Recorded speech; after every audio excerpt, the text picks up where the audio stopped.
Hallelujah. सभी को जय मसीह की। आइए सुंदर सुबह में अपने परमेश्वर का धन्यवाद करें कि हमारे प्रभु ने हम सभी को जीवित रखा, संभाल कर रखा, अपनी करुणा में बनाकर रखा। हम परमेश्वर को धन्य कहते हैं। उसका वचन कहता है उसकी करुणा भलाई जीवन भर हमारे साथ साथ बनी रहती है। वो धन्य परमेश्वर है, उसकी महिमा हो, उसकी प्रशंसा हो। आइए आज की सुबह में परमेश्वर के वचन से देखते हैं। यशायाह की पुस्तक 10 अध्याय की 27 आयत में परमेश्वर का वचन कहता है, उस समय ऐसा होगा कि उसका बोझ तेरे कंधे पर से और उसका जुआ तेरी गर्दन पर से उठा लिया जाएगा और अभिषेक के कारण वह जुआ तोड़ डाला जाएगा। आमीन। परमेश्वर का वचन कहता है कि उस समय यानी आने वाले समय में क्या होगा, दो बातों के विषय में प्रभु का वचन कहता है। पहला कि जो बोझ तेरे कंधे पर है वो, और दूसरा जो जुआ तेरी गर्दन पर है वो उठा लिया जाएगा। और वचन कहता है अभिषेक के कारण वो तोड़ दिया जाएगा। तो यहाँ दो बातें जो लिखी हैं, पहला बोझ और दूसरा जुआ। तो हमें इन दोनों शब्दों को समझने की जरूरत है कि परमेश्वर का वचन किस विषय में कह रहा है। तो पहली लाइन में ये लिखा है उस समय ऐसा होगा कि, तो आने वाले समय में जब हमारे परमेश्वर का अनुग्रह हमारे ऊपर होगा, हमारे हृदय में वो सारी चीजें होंगी जैसा वचन कहता है, हमारे जीवन में वही चाल चलन होगा जैसा प्रभु का वचन कहता है, और परमेश्वर के द्वारा चुने हुए हम लोग हैं। तो जब उस खुदा की महिमा हमारे जीवनों से होनी शुरू हो जाएगी, तब हमारे साथ ऐसा होगा कि जो बोझ हमारे कंधे पर है और जो जुआ हमारी गर्दन पर है वो उठा लिया जाएगा। बोझ से मतलब हम जानते हैं कि बोझ का मतलब क्या होता है, कोई एक भार जो हमारे ऊपर रखा गया है, हमारे कंधों पर रखा गया है। इस संसार के अंदर एक बोझ नामक जो शब्द आता है वो कई बार आता है परिस्थितियों के लिए, फैमिली के लिए, जिम्मेदारियों के लिए, कि बोझ तुम्हारे कंधे पर है, तुम्हें इस परिवार को चलाना है या तुम्हें अपनी की जिम्मेदारी उठानी है। तो एक बोझ के तले लोग दबे रहते हैं। ये उस प्रकार का बोझ नहीं होता कि हमारे कंधों पर कोई हार्ड चीज रखी है जिसका वजन बहुत ज्यादा है और हमें उसको लेकर चलना है, पर बोझ होता है जिम्मेदारियों का, कि जब जिम्मेदारियां जीवन के अंदर आती हैं उसको कहा जाता है हमारे कंधे पर बोझ है। यानी कि वो बोझ है कि हम वैसे फ्रीडम में नहीं रह सकते कि जैसा हमारा मन कहता है, हम अपने लिए जीना चाहते हैं, हम अपने लिए चीजें करना चाहते हैं। वो सारी फ्रीडम जब अलग हो जाती है और हम कुछ रिस्पॉन्सिबिलिटीज को अपनाने लग जाते हैं, तो वो बोझ हमारे कंधे पर होता है। और अक्सर ये बोझ होता है जब हम अपनी जिज्ञासाओं को मारते हैं, हम अपनी खुशी को मारते हैं, हम खुद के लिए नहीं दूसरों के लिए करते हैं। एक बोझ हमारे जीवन में रहता है जिसकी वजह से हम आज़ाद नहीं रह पाते हैं। आज़ाद रहने के भी दो तरीके होते हैं, एक गलत और एक सही।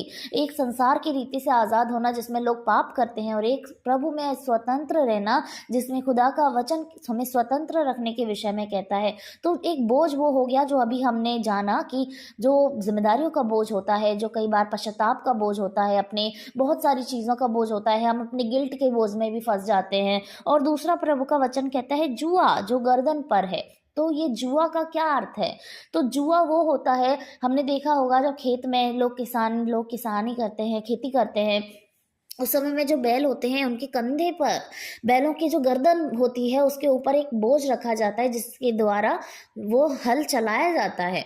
वो बोझ उसके गर्दन पर रखा होता है बैलों के।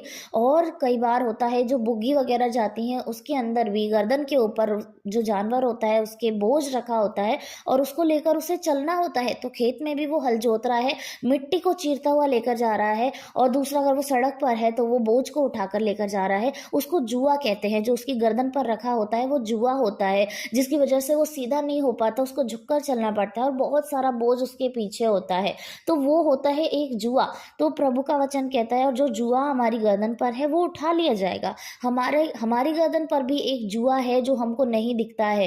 वो जुआ है कि कई बार हम अपने पापों में फंसे रहते हैं, हमें लगता है कि हमारी से ये गलती हो गई है और अब हम उस चीज़ को लेकर दबे रहेंगे, ऐसी सिचुएशन में ही फंसे रहेंगे। अब जो अंधकार हमारे जीवन में आ रहा है, कई बातों को लेकर, कई चीज़ों को लेकर, कई बार हम सही भी होते हैं लेकिन फिर भी सिचुएशन हमारे अकॉर्डिंग नहीं हो रही होती, तब भी हम उन परिस्थितियां जो बुरी हैं उसके नीचे दब जाते हैं। वो जुआ जैसा हमारी गर्दन पर रखा होता है, वो बोझ हमारे कंधे पर होता है और उन चीज़ों को लेकर हम चल रहे होते हैं। हम बस चले जा रहे हैं, हम ना दाएं देख रहे हैं ना बाएं देख रहे हैं, बस हम सीधी चाल में चले जा रहे हैं। उस बड़े बोझ के साथ, उस भारी मन के साथ, उस भारी शरीर के साथ जब हम चले जा रहे हैं, तो परमेश्वर का वचन कह रहा है कि वो जो बोझ है जो हमारे कंधे पर है, वो जो जुआ हमारी गर्दन पर है, वो उठा लिया जाएगा। और प्रभु का वचन कहता है अभिषेक के कारण वह जुआ तोड़ दिया जाएगा। हालेलुया। तो आज प्रभु का वचन आज हमें आज़ाद करने के विषय में कह रहा है। ये इस प्रकार की आज़ादी है जो हमें बोझ से छुड़ाएगी, चाहे वो बोझ हमारे कंधे पर है या हमारी गर्दन पर है जुए के समान। हमारा परमेश्वर का वचन कह रहा है कि वो उसे तोड़ देगा। और ये किस कारण होगा? अभिषेक के कारण। हमारे परमेश्वर ने हमारा अभिषेक किया है, हमें चुना है, हमें नियुक्त किया है कि हम उसके राज्य में उसकी बड़ाई कर सकें, क्योंकि हम अपने परमेश्वर को इसके अलावा और कुछ नहीं दे सकते। हम अपने परमेश्वर को वो महिमा, वो आदर, वो जलाल दे सकते हैं जो मन, जो हृदय, जो बुद्धि, जो समझ परमेश्वर ने हमें दी है। और इसके लिए हमें किसी व्यक्ति विशेष की जरूरत नहीं है। हम अपने परमेश्वर के साथ डायरेक्ट एक रिश्ता, एक रिलेशनशिप बना सकते हैं, जिससे हम उसकी बड़ाई करें, जिससे उसके वचन को अपने जीवन में पालन करें, जो कुछ वो कहता है उसको सुने और उस पर चलें। तो परमेश्वर हमारे लिए सारी चीज़ें करने वाला प्रभु है। वो हमारे आज़ाद करेगा, वो हमारे कंधे पे से बोझ हटा देगा, हमारी गर्दन पे से जुआ हटा देगा और उसको वरन तोड़ डालेगा कि वो दोबारा हमारे ऊपर ना आ जाए। हालेलुया। और ये इस कारण होगा कि मेरे परमेश्वर ने, हमारे खुदा ने हमारा अभिषेक किया है, उसने हमको नियुक्त किया है। अभिषेक जिसका भी किया गया है, निश्चय वही इस वचन को एक्सेप्ट करेगा, वही इस वचन को अपनाएगा, क्योंकि परमेश्वर के अभिषेक के द्वारा ही ऐसा होगा।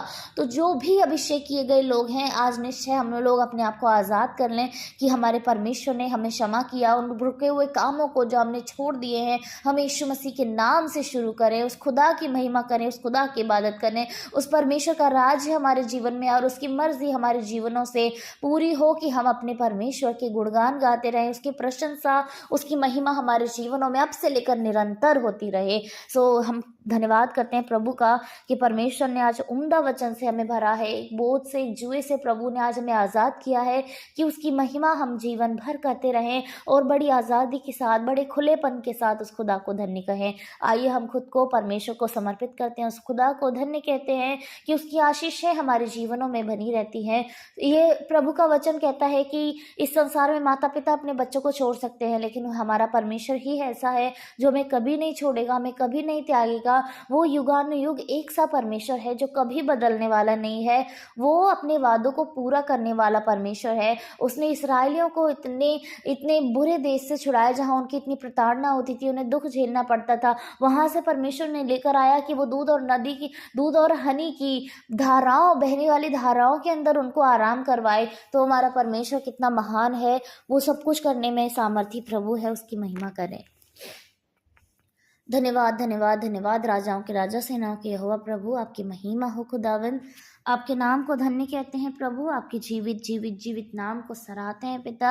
आपकी महिमा हो प्रभु। आज की सुंदर सुबह के लिए हम धन्य कहते हैं, आज के वचन के लिए प्रभु यीशु हम प्रार्थना करते हैं प्रभु, जितनों ने आज का वचन सुना उन्होंने प्रभु आशीष को पाया है। हम विश्वास के साथ मांगते हैं पिता परमेश्वर, आप अनुग्रह करें, आप दया करें प्रभु। सारी महिमा आपको देते हैं, सारा आदर आपको देते हैं प्रभु। आज के इस वचन को प्रभु आप प्रत्येक के जीवनों में काम करने दें प्रभु। पवित्र आत्मा इस वचन के बीज को आप प्रत्येक जीवन में बोएं प्रभु, ताकि वो फलवंत हो सके प्रभु और आपके नाम से फल ला सके मेरे खुदावन। आप धन्य पिता परमेश्वर हैं, आप महान हैं, आप करुणाकारी प्रभु हैं। आपकी प्रशंसा जितनी भी करी जाए उतनी कम है मेरे महान प्रभु।